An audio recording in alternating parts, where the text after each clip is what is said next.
Hello and welcome to Tuesday's edition of Cracking the Cryptic. How can I not remember what day it is? I should remember what day it is, because today is it's the 6th of June, isn't it? It's the anniversary of D-Day. And actually, I'll start with that, because we did get an email from a viewer, Harman, over there in the Netherlands, reminding me that today is the anniversary of D-Day and recounting a story I actually already knew about, which is related to D-Day via the medium of cryptic crosswords, because in the run-up to D-Day there was a school teacher from Leatherhead, which is not far from me, in Surrey, England, who was also a cryptic crossword constructor for the Daily Telegraph. And in the run-up to D-Day, he kept putting in answers that turned out to be code names related to the D-Day landings, like Omaha, Utah, and Overlord. And MI5 got very cross and very suspicious and subjected Leonard to an awful lot of questioning. And I don't know to this day whether it was proved to be just a coincidence, or there was some nefarious activity below the surface. But anyway, that is the cryptic crossword story that I know relating to this date 79 years ago. Anyway, I thought I'd share that with you. We're not actually doing anything to do with cryptic crosswords today. We are doing a puzzle called Sharing Economy by Blashyrkh. Now, that name is not one that trips off my tongue. I hope I'm saying that correctly. I have never done a Blashyrkh puzzle before, but Mark has, and Mark told me that the Blashyrkh puzzle that he did was very hard. Now, I'm told this is not very hard. I'm told that it's absolutely beautiful. And to prove that to you, I popped over to Logic Masters Germany and I snipped some comments from people like Fistemafel. Once again, a wonderful puzzle. Thanks, Blashyrkh. So there's, if you read down this, it's just absolutely, people are very, very complimentary about this one. And I have to say, I'm quite intrigued by it, because there doesn't seem to be a great deal going on in this grid. There's no knight's move constraint today. It's literally just thermometers and a diagonal which can't contain a repeating digit. It's called Sharing Economy. And we'll have a go at this in a minute or two. Do I have any other little nuggets to impart to you apart from stuff about D-Day? Yes, I do. I'm going to start with, well, it's not a happy birthday today. I'm going to say a very happy 3rd anniversary to Kevin over there in New Hampshire, from your wife, April. Now, apparently the two of you are celebrating your 3rd anniversary in the beauty of the White Mountains, which I think is part of the Appalachians, but I might be wrong about that. She loves you more each day, Kevin. And she's not sure whether there will be cake today, but there will definitely be ice cream. So Kevin and April, many congratulations on your 3rd anniversary. And we hope you have a great day filled with treats, if not cake, treats. Next, I've got a wonderful story to share with you. You may know, if you follow us on Patreon, that the last couple of months we have published kids Sudoku hunts, and we got an email from Harry over there in Denver, Colorado, about his son Ben, who is 6 years old, and I've got permission to share with you a picture of Ben, who has been watching Cracking the Cryptic for 2 years already. And he's 6, and this is him solving Panthera's Japanese sum Sudoku from that Sudoku hunt on his own, without any help. This is just absolutely fantastic. Ben, congratulations, my friend. I am absolutely in awe. I wish I'd had intelligence like yours at the age of 6. It's such a brilliant pleasure to us to see kids getting into this stuff. Fantastic. I am made up about that. And Harry, thank you very much for sharing it with us. Anyway, that's some lovely news. Now, the other stuff we've got going on for adults over on Patreon is, of course, the Planets Suite, which is a new Sudoku hunt. Many of you have been enjoying it. You have to work through puzzles themed on each of the planets, and if you manage to solve them all, you've been sending in your solutions, and many of you have been including little facts for us to read and perhaps to share. And I'm going to thank David Anderson for today's fact, which was about Saturn. and Saturn apparently is less dense than water. So if we were to plonk Saturn in the middle of one of our oceans, it would float, believe it or not, which surprised me greatly. What was Unthank did have a fact about Saturn as well. I think it was something to do with the size of Saturn. Saturn's something like 9 times wider than the Earth, which is very wide. I mean, isn't it? That's very large. Anyway, thank you very much if you sent us facts. Thanks very much if you're a patron and you support us there. We're very grateful. It is a Sudoku club. Well, it's the best Sudoku club on earth, and we're very proud of it and the community that lives there. But all that said and done, I think I've waffled enough. I'm just checking my lists. Yeah, let's have a look at Sharing Economy by Blashyrkh, and we will see what has been causing such fantastic waves in the oceans of Earth and the Sudoku oceans today. These are the rules. Normal Sudoku rules apply. Digits along thermometers increase from the bulb end. So if this square here was a 2, this square would have to be higher than 2. It doesn't have to be 3. 5. I don't want to run out of digits here. So something like this would be a legitimate way of filling this N-shaped thermometer. All the digits are increasing from bulb to tip. And there's only one other rule, which is that this diagonal here has to contain the digits 1 to 9 once each. So if we put 1 there, we can't also put 1 there. Although these ones do not seem to disobey the rules of Sudoku, they disobey the rules of the blue line. And you mustn't disobey that rule, or you'll get the puzzle wrong. Do have a go. The way to play is to click the link under the video as usual, but now I get to play. Let's get cracking. Now, I can see these two are the same. 1, 2, 3, 4, 5, 6. 1, 2, 3, 4, 5. I know exactly what Mark would do here. Mark would take advantage of Sven's brilliant programming, which I think... Oh no, maybe it doesn't work. No, it does work. If you click on the bulbs, it highlights all 4 bulbs, because somehow the software knows that these thermometers are all the same length. So look at this. You could just pick. So what that would, in theory, allow you to do, if you really like pencil marking, is you could go, what's this, a 6-cell thermo? So this is, I think that can be 4, 5, 6. Yeah, 4, 5, 6, 7, 8, 9. So you could do this, and then you could do that. That's going to be 6, 7, 8, or 9. And so you could basically fill in all the thermos. I am thinking about it, actually. I am thinking about it. I think I'm going to do it. I mean, the thing... Am I going to do it? No, maybe I'll just leave it like that for the moment. The reason I don't like too many pencil marks is I'm just not very good. If you give me too much information, I get bogged down and my brain gets distracted. And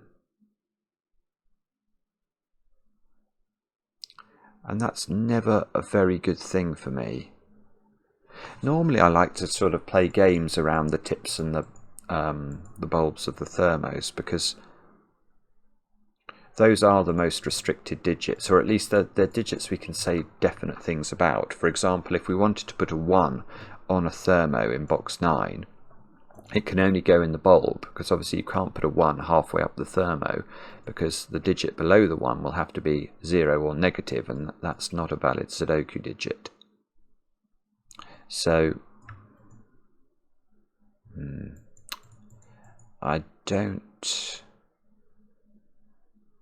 not seeing anything brilliant.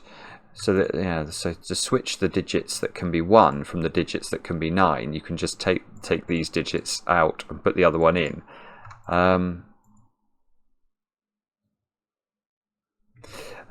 Okay. I've got a rectangle of tips. That's certainly true. But that's a little bit suspicious. Let's just have a think about that for a moment. What does it mean if you've got a rectangle of tips?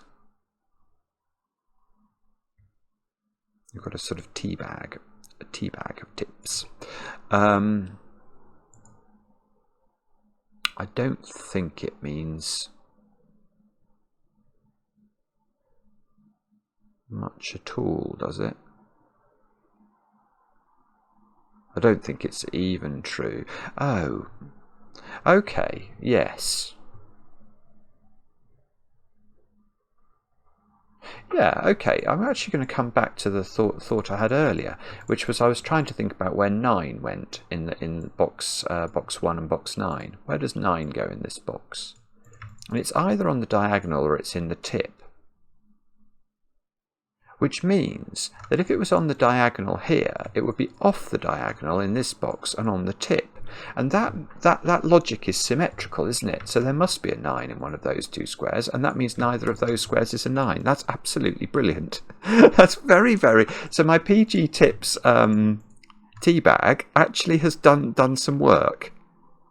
I think that feels right. It's not going to work for ones. I was just wondering if I could work the same magic for ones, because now in effect I've proved that one of these has to be a 1, because they can't both go on the diagonal in boxes 1 and 9. So there is a 1 in one of those two. No, this is fine. I'm going to do it. There is a 1 in one of those two squares. It doesn't see that bowl, but it does see that one. So this thermometer, this left-hand end thermometer, 3, 4, 5, 6. Right, that can't be 6 anymore. Because we must go 2, in fact, 8, 7, 6, 5, 4, 3. Yes, okay. So this thermometer, I'm going to announce now, 11 minutes in, I am prepared to pencil mark, because each of the digits on it has come down to just 2 digits. And that feels like an amount of information that is worth recording for posterity. You see, I don't think I would have spotted this thing about this if I'd filled in all of these cells. I think it would have been much less obvious to a brain like mine.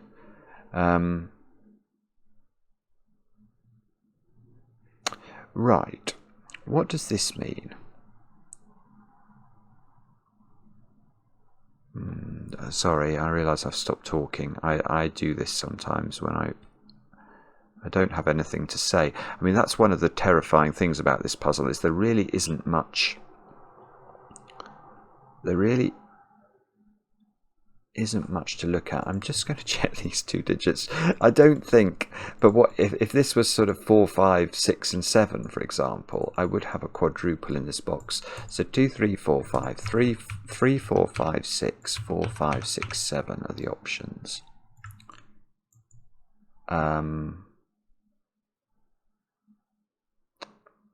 Oh, but hang on. Oh, hang on, no, because this one's got restricted. Hang on a moment. Yeah, that can't be 7, that can't be 6. Oh, bobbins, doesn't work. Or does it? 3, 4. Hang on, it does work. That's a 3. Oh, this is it. Here, we're done. Because this can't be 9. Oh, yeah, no, I think I have got my pencil marking right. I'm not as proficient as Mark at pencil marking thermos. But if that comes down to 6, 7 or 8, that's only got 5, 6, 7 on it. That's only got 4, 5, 6 on it. That seems to give me a triple in box 5. So that makes this square a 3. And therefore we must go 2, 1 on that thermometer. This square's not a 1. Now, does that mean this square is a 1? Surely it does. Because once 1 is out of this bulb, 1 must be on the diagonal in box 9, and once it's on the diagonal in box 1, that little thing we were noting about 1s and 9s comes into play.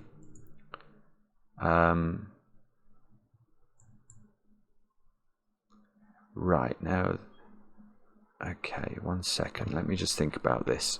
So therefore, so I've got 3, 4, 5 and 6, so I need 1, 2, 7, 8 and 9.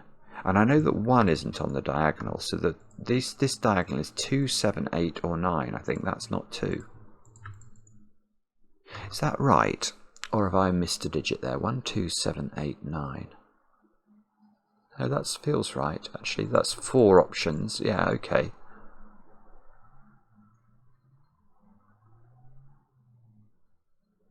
So these digits can't repeat. Oh,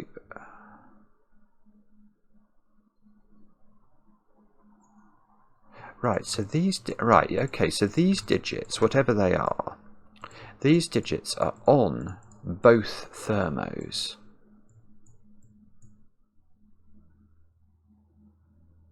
because along the diagonal they can't appear in those cells, so they're forced onto the 6-cell thermos in both boxes 1 and 9. But okay, yeah, I think this is just the corollary of what I was saying before, though, isn't it? So if that digit, whatever that digit is, no, it's slightly different. Okay.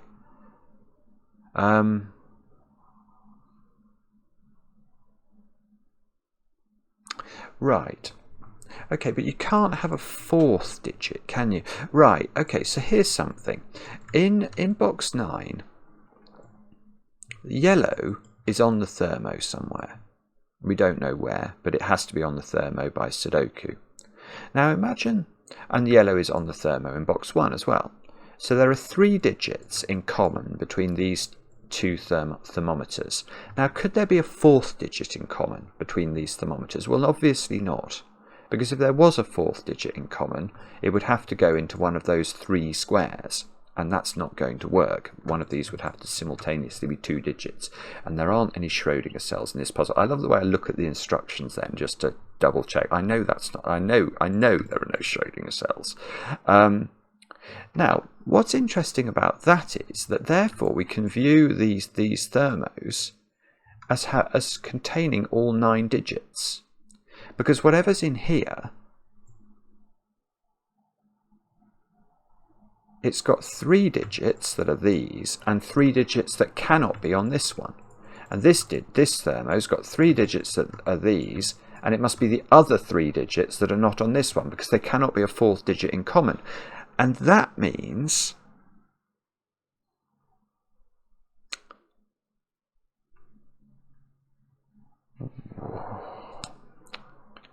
well, I was going to say that means something sensible, but actually I'm not sure I know what it means now. I was going to say that means either this square is a 2 or this square is a 2. But that's not even true, because I don't know where the 2's in here. Ah! Right, okay. So although I know that these digits are all of the digits 1 to 9. I know approximately the position of the 9. So there has to be an 8 on one of these thermometers.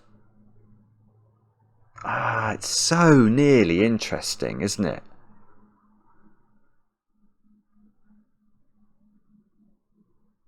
It is true what I was saying about 2. There has to be a 2 on at least one thermometer. There has to be an 8 on at least one thermometer. So don't I therefore know that there is definitely an 8 in one of those 2 cells? I do. There might be an 8 in both of these dominoes, but there must be an 8 in one of them, because we can't put 8 further down the thermo, and there must be an 8 on at least one thermometer. Now that's really nearly interesting, but it's not quite interesting.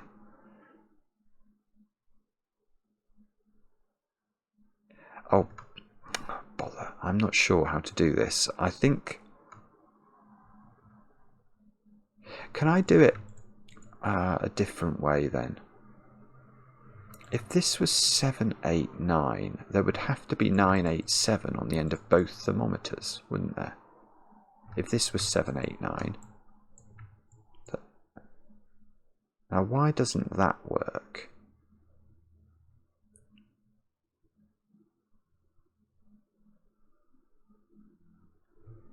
That would mean this would be 98, this would be 98, this would be 7, this would be 7.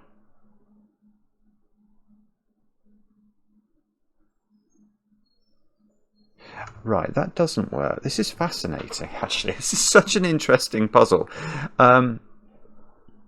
Okay, so here is my thought. I was wondering whether this was a 789 triple.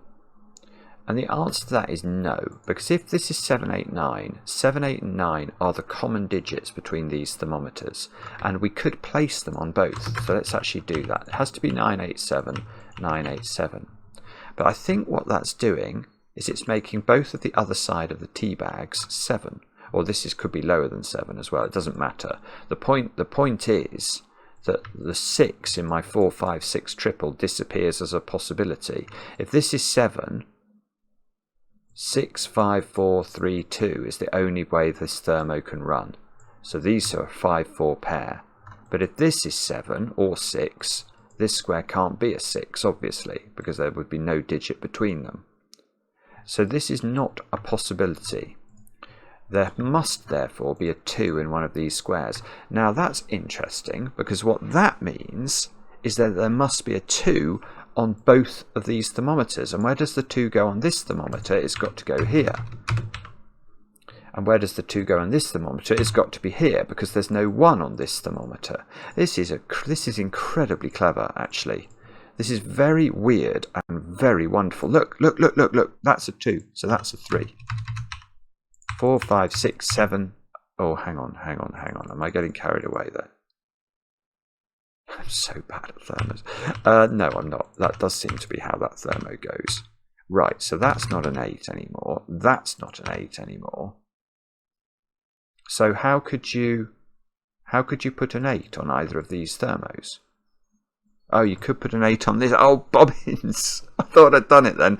You can't put an 8 on this one. That's true. Oh, well, okay, so there must be an 8 on this one.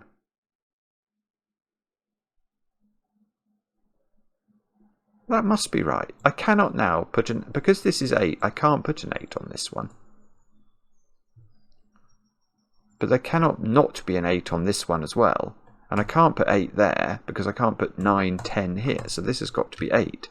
And if that's 8, that's got to be 9. And therefore this is not 8. So this is not 7, and this is not 6.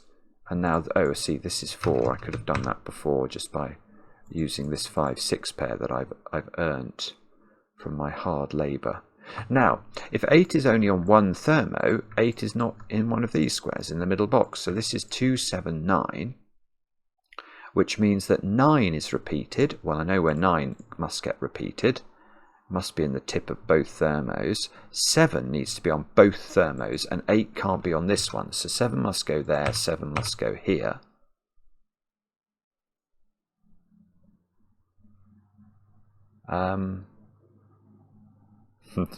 Just a pause here while I think. Okay. I don't know what that means. Probably something. See, I've got a horrible feeling. I've got a horrible feeling I'm now going to be made to do Sudoku. Surely not.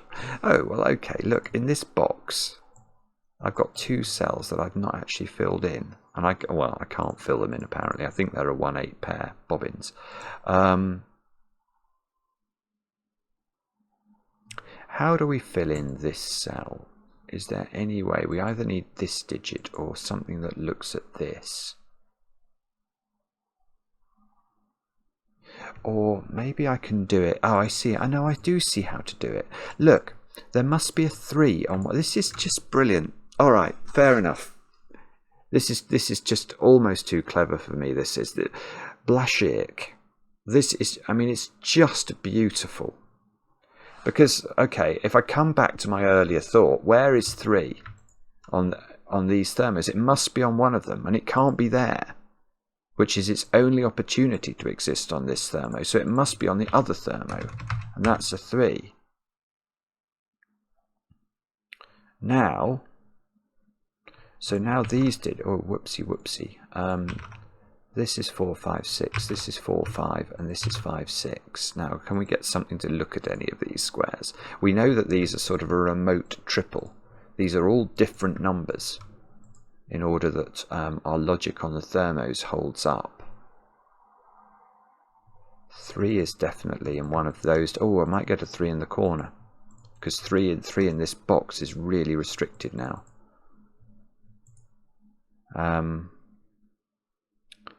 Okay. 2, 7, 9.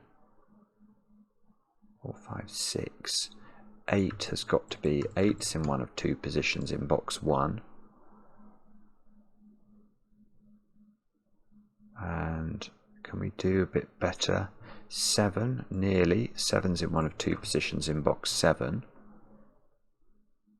1 can't be here by Sudoku, so 1's in one of two places.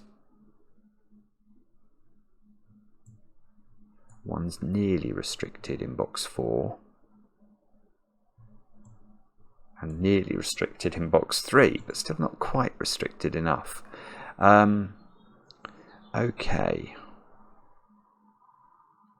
Is there some way that we can... There's some way. What do we do now? How do we resolve all this nonsense? I don't know. I'm not sure.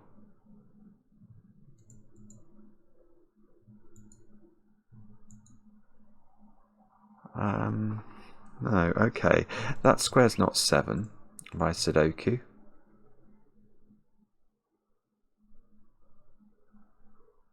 And it would really be good. This is 5 or 6. Is that looking? If it was 6, it would be useful. I mean, either way, it would be useful. 3 I can get in box number 4. Let's take advantage of that while it's staring at me. So 3 is in one of those 3 squares. Let's look at this column. 1, 2, 5. Oh, that's a 5 or a 6. Is that helpful? Yeah, well, that does give me a 5, 6 pair in this row. So maybe this column is where I'm meant to look. Oh, goodness me, that's a naked single. They show up when you least expect it. Okay, look, this column, that sees 1, 2, 3, 4, 5. It doesn't see 6, but it sees 7, 8, 9. So that's huge, because that's 6. It gives me a 5, 6, 7. Now that cell's not 5, which tells me immediately I have to put 5 on the other thermo. Okay, that might not have been the most useful thing in the world, but it still feels like progress, doesn't it? Now this is a 1 in this column, so this column is doing absolutely mighty things. 1 is now pushed. Oh no, 1 was pushed into the corner. So I didn't get the 3 in the corner here. This square here is 4 or 6, and apparently we do. Oh, whoopsie. We don't. Done it again. I just want to put 4 and 6 in there. I don't think there's any useful digits looking at this square. Maybe wrong. So these are 4s, 6s, and 8s. Let's put that in. And let's now pause and take stock. Have we? Right, yes, we can place a 4. Oh, that's huge. We get a 4 here by Sudoku. And that's going to give me a 5 and a 6 and a 4 here, which puts 4 on the other thermo. And we're left at the top of the grid with a rather pretty 6-8 pair. Now, what can we do next? We can place 4 in one of those 2 squares. Let's have a look at this row. 7s, 8s, and 9s into these squares. Whoopsie. Can we do better than that? Probably. What about the middle box? Are we in a better position for... No. No, we're not. All right, I'm going to try this column. 1, 3, 5, and 6. That's a naked single. Right, okay, we're on naked single duty today. So 1, 5, and 6 in the remaining cells. Let's actually... Oh, goodness, I keep pressing the button the wrong number of times. Oh, 1 in this column is just placed. So these are a 5, 6 pair, which we can do. 5 is now in a domino up here. What about this box? We've not put in 3s, 7s, 8s, and 9s. So that, look, is a 3, 7 pair now. Apparently we can do the order. So that's 3, 7. This is 8, 9. We can get rid of the 3 in the corner there. 7 is... Oh no, it's not done. All right, let's have a look at the top of the grid. 2s, 8s and 9s. Okay, that's also apparently not done. That's not 9. That's not 2. These squares are 4, 5 and 6. So 5, 4 come out. Oh, 5 and 4 comes out of that one as well. So there we go. We get a 5, 6 pair at the top of the grid. We've got 7, 8 and 9. Right, so where does 7 go in row 3 now? 7 goes here. This is an 8 or a 9. 7 is looking at the 9 in the middle of the grid. That gets me a 2 and a 7 on the diagonal. Ooh, now, is that doing some magic for us? 9's come out of these squares. We're left with 7 and 8.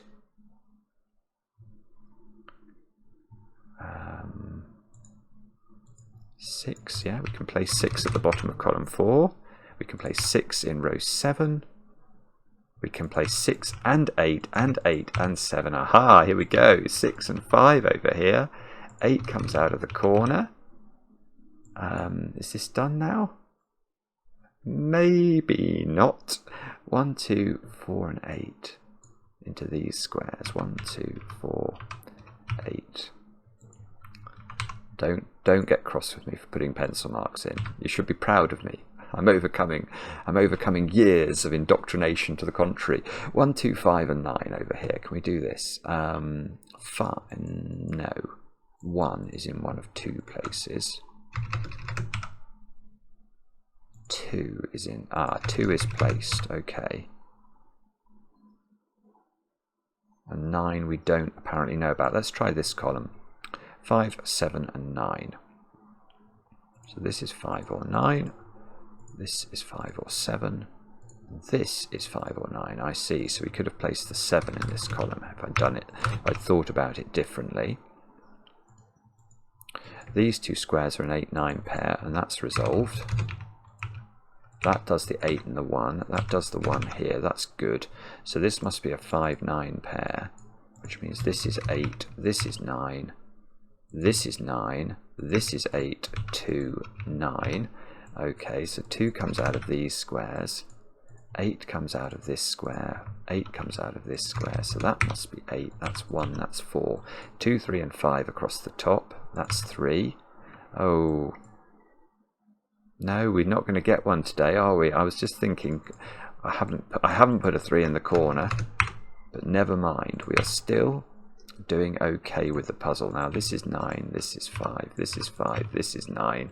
This is a 1, 2 pair which we can do. That does the 2 and the 5 at the top, puts a 5 here, and that's a 3. Wow. Yes. 42. I didn't take 42, I've taken 32 according to, well, no, including the introduction, which must have been a few minutes today. I have not taken 42, you rotten old puzzle.